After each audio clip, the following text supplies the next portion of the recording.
You're too poor to ever be a partner. The words sliced through the warm Thanksgiving air like broken glass.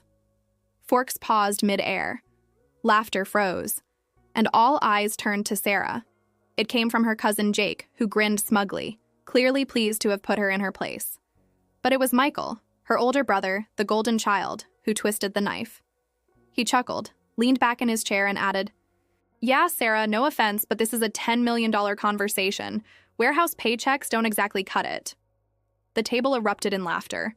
Even their mother smiled softly, as if it was all just harmless honesty. To everyone there, Sarah wasn't a businesswoman. She wasn't a visionary. She was the practical one. The girl who had never left her warehouse jobs. The sister who would never sit at the big table of success. But what they didn't know, and what Michael could never imagine, was that Sarah already owned more of his company than he did. She gripped her fork tightly, her knuckles whitening under the table. On the surface, she forced a smile, nodding politely, swallowing the humiliation as if it were just another side dish. But inside, her chest pounded, a storm of rage and quiet satisfaction brewing. Because while Michael gloated about his empire, bragging about deals and contracts, Sarah already held the power to bring it all down with one decision. That Thanksgiving night, Sarah's secret stayed hidden. But soon, the truth would surface. And when it did, the laughter that echoed around that dining table would die in their throats. This wasn't just a story about family rivalry. This was a story about betrayal, arrogance, and the sweetest revenge a sister could serve colder than any holiday dinner. Before we dive deeper into this incredible story, hit that like button, subscribe for more jaw-dropping tales of betrayal and justice, and tell me in the comments, what is the harshest insult you've ever heard at a family gathering? Because trust me, this one, it's about to get much worse. From the moment Michael could recite his multiplication tables at age 6, he wore the crown of the golden child. He was the one their parents boasted about to neighbors, the boy destined for greatness. Michael got into MIT on a full scholarship. Mom would beam at family reunions. "Michael's already interning at Fortune 500 companies," Dad would add proudly. Meanwhile, Sarah was labeled the practical one. When Michael dazzled with science fairs and robotics competitions, Sarah was in the background, bagging groceries after school or working summer shifts at the warehouse. Not because she lacked ambition, but because she didn't have the luxury of endless praise or resources. While Michael's successes were broadcast like headlines, Sarah's hard work was invisible. "She's reliable," Mom would say dismissively, as if reliability was a consolation prize. The comparisons were constant and cruel, a subtle poison that seeped into every holiday, every conversation. Sarah smiled through it, but each remark carved a little deeper. What no one realized was that while Michael studied theories in polished classrooms, Sarah was learning something more dangerous, the reality behind the theories. She watched pallets move in warehouses, tracked inefficiencies, and noticed how tiny mistakes cost millions. She wasn't just working, she was studying the system from the inside out. But to the family, none of that mattered. To them, Michael was the genius, and Sarah was the girl who stuck to manual labor. At every Thanksgiving, Michael leaned back in his seat with confidence, his words dripping with superiority. He would pat her shoulder condescendingly and say things like, "Not everyone can build an empire, right, sis?" And the family would laugh. Sarah never argued.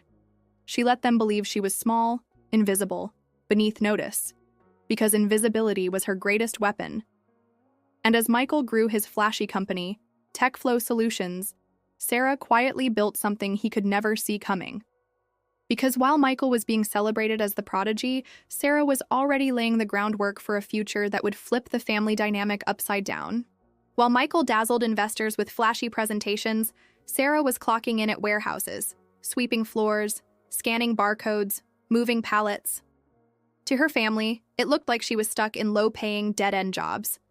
But every shift was an undercover mission. She noticed how forklifts idled for minutes at a time, how misplaced labels slowed down entire shipments, how state-of-the-art software often created more problems than it solved. Each inefficiency became a puzzle, each solution another piece of a system she was quietly building in her mind.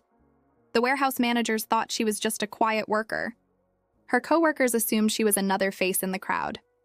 But behind that humble uniform, Sarah was cataloging flaws that Michael's AI-driven TechFlow system claimed to fix, but didn't. At night, while her family believed she was exhausted from another long day of labor, Sarah was designing her own optimization model. Not a theoretical algorithm dreamed up in an MIT lab, but something born from sweat, grime, and reality.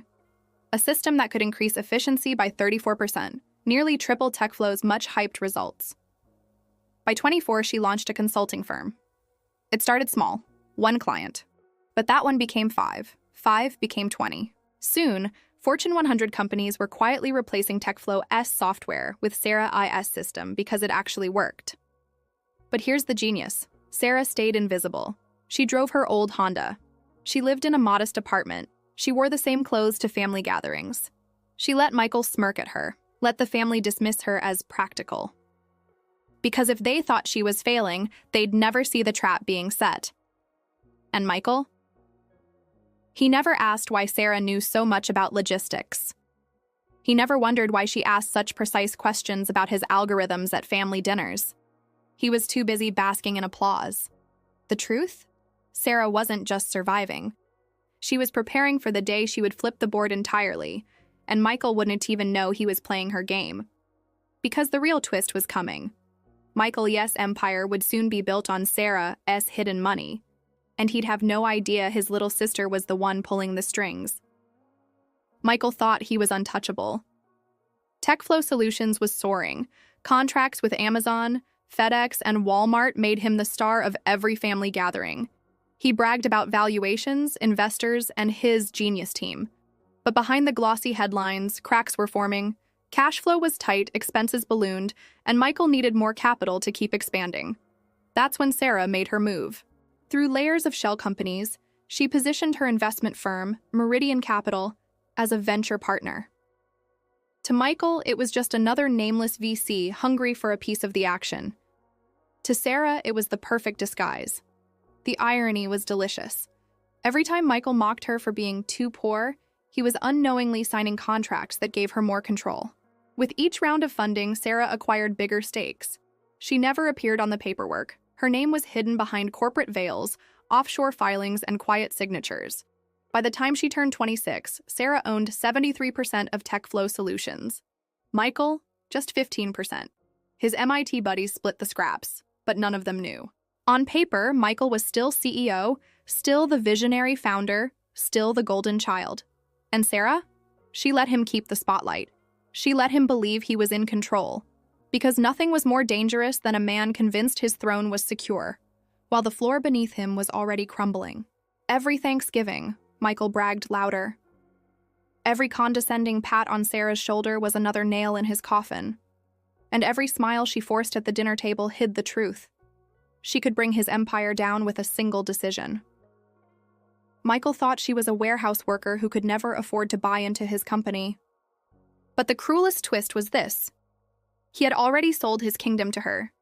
He just didn't know it yet. And when Thanksgiving rolled around again, the family would give Michael the stage, but Sarah would be quietly holding the knife behind her back. The table was full that night. Turkey steaming, laughter echoing, wine glasses clinking. Thanksgiving was always Michael's stage, and he knew how to work the audience. He arrived in his brand new Tesla, talking louder than anyone else, his words dripping with bragging rights. Just closed a $40 million deal with UPS, he announced, fork poised like a microphone. The family erupted into applause, their eyes shining with pride. TechFlow is revolutionizing the industry. Sarah sat quietly at the far end, slicing her turkey in silence. To them, she was invisible, background noise at her brother's one-man show. Then came the question that set the trap. Uncle Robert leaned forward, curiosity lighting his eyes. Michael, have you thought about letting family invest? Jake here's been saving for something big. Michael's eyes lit up. Actually, we're entering a new growth phase. Autonomous vehicle logistics. Could use serious investors. For about $10 million, you could get 5%. Jake practically bounced in his chair. I've got $2 million ready. Been saving for years. This could be my shot. Michael nodded approvingly. That's possible, but of course it's not for everyone. It's big money, serious business. His gaze slid across the table and landed on Sarah. Jake smirked. Good thing Sarah's not interested in this kind of stuff. No offense, but you'd need real money for something like this. Michael chuckled, piling on. Yeah, sis, no offense, but this is venture capital talk. You work at a warehouse, it's not your world. The laughter was instant, rolling around the table like cruel applause. Even their mother gave that soft, patronizing smile. They're just being honest, dear. Michael's company is for serious investors. Sarah felt the heat rise in her cheeks. Her grip tightened on the fork until her knuckles whitened. Every smirk, every chuckle, every dismissive glance pressed down on her chest like a weight. She forced a small smile, her voice calm, steady. You're absolutely right. I should stick to what I know. The conversation moved on, but Sarah's silence wasn't surrender. It was strategy. Because what no one at that table knew, not Michael, not Jake, not even her parents, was that Sarah already owned the table they were eating at. Michael was bragging about selling shares in a company that she already controlled. And while the family toasted to Michael's empire, Sarah was already planning how and when she'd take it away. Because the very night they mocked her, Michael EIS empire was already teetering on the edge, and Sarah held the match that could set it ablaze. That night, while Michael clinked glasses and boasted about his unstoppable empire, Sarah sat in her small apartment, sipping coffee at her kitchen table. Her phone buzzed relentlessly. 17 missed calls from David, her portfolio manager. When she finally answered, his voice was sharp with urgency. Sarah, we have a problem. TechFlow's Q3 reports just dropped. Revenue is down 40%. They're burning cash at a terrifying rate. And their biggest competitor just launched a product that actually works. Sarah didn't flinch. She had seen it coming. TechFlow's AI system looked sleek in pitch decks, but in real warehouses, it was a disaster. Clients were quietly leaving, and many of them were already switching to Sarah's solution. David hesitated. Michael Kim doesn't know it yet, but TechFlow is 6 months away from bankruptcy without new funding. We have options. We can inject more capital to keep them afloat. Or we can liquidate your stake. Pull everything. If you do that, TechFlow collapses immediately. Sarah's fingers traced the rim of her coffee mug. She thought of Michael's smug grin across the Thanksgiving table. Jake's mocking voice, "You're too poor to be a partner." The laughter, the dismissal, the condescension. Her heartbeat quickened, not with anger, but with something sharper. Clarity. David, she said calmly, I want a full liquidation, every cent, effective Monday morning. There was silence on the line. Sarah, that's $94 million. If you pull out, TechFlow won't survive the week. Are you certain? I'm certain, she replied. And one more thing. Block Jake Morrison's pending investment. I won't let him throw $2 million into a sinking ship. David exhaled. This is going to cause chaos. Michael Kim will be blindsided, and it'll be very public. Sarah allowed herself the faintest smile. Good. Let him learn that sometimes the people you underestimate the most are the ones holding the knife. Because when Monday morning came, Michael's phone wouldn't stop ringing, and for the first time in his life, the golden child was powerless. Monday morning, 8:47 a.m. Sarah sipped her coffee, watching the steam curl into the air as her phone lit up. Michael's name flashed across the screen again and again, voicemails piling up, texts coming rapid fire. By 9:15, she had 12 missed calls from him and 6 from Jake. Finally, she answered. Sarah! Michael's voice was frantic, breathless, like a man watching his house burn down. Papers rustled in the background, voices shouted over each other. I need to talk to you right now. Everything's falling apart. Sarah's tone stayed calm, almost soothing. What's wrong? Our main investor, Meridian Capital, they just pulled $94 million. Gone, overnight, no warning. The company's in emergency restructuring.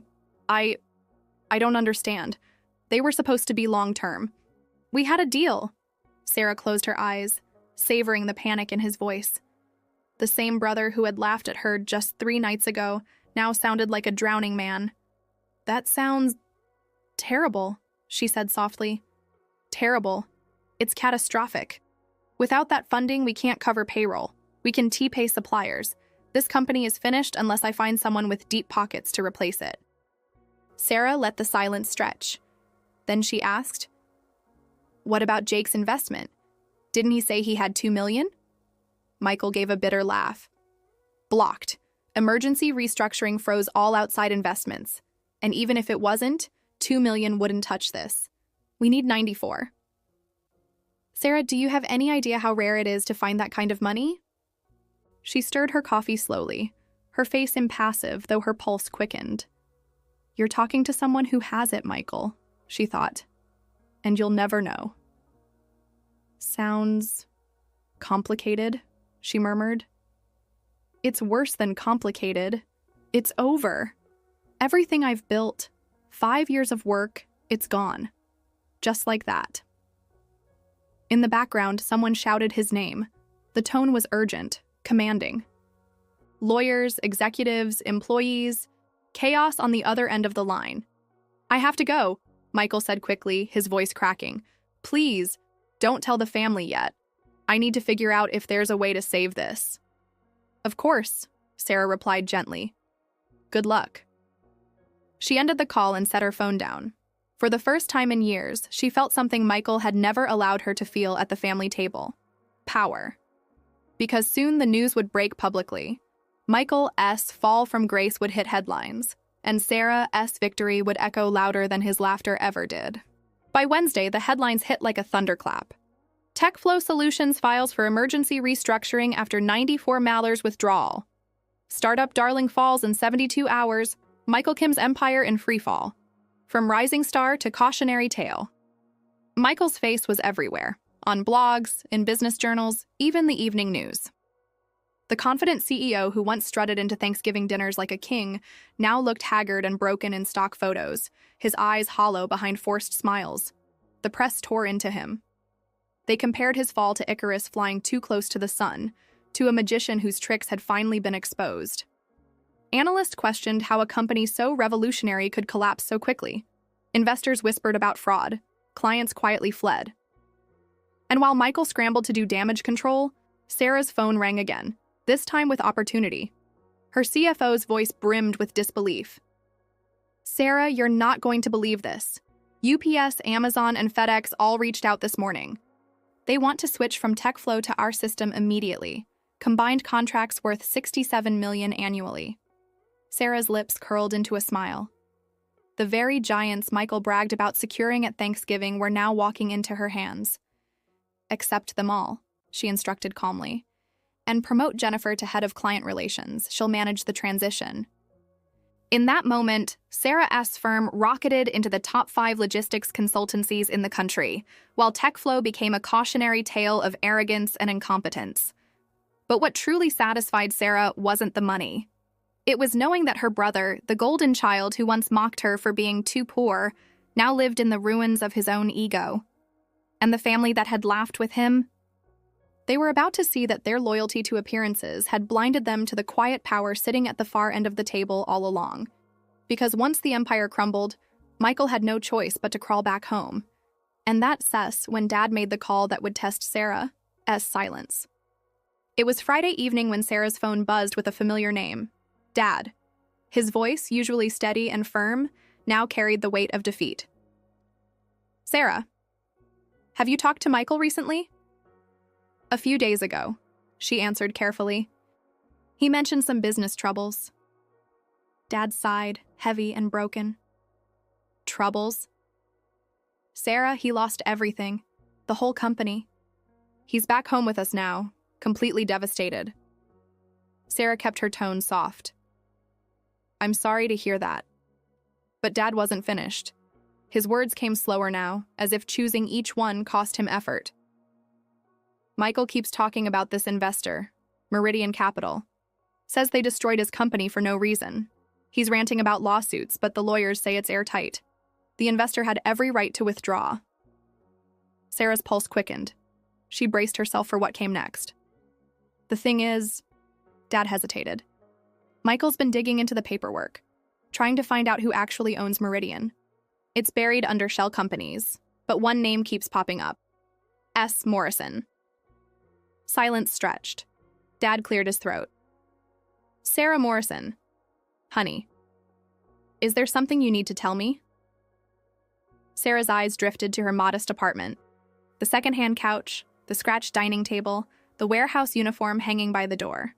She almost laughed. The perfect camouflage. "Dad," she said gently, "do you really think I have $94 million lying around?" There was a long pause on the other end, long enough for Sarah to hear her father's doubt waver, to imagine him picturing her Honda Civic, her steady paycheck, her ordinary life. Finally, he chuckled, almost embarrassed. "You're right. Ridiculous thought. Michael's just desperate, looking for someone to blame." Sarah's lips curved into the faintest smile. "It's understandable, he's been through a lot." "Still," Dad continued, "he needs family now more than ever. Could you call him?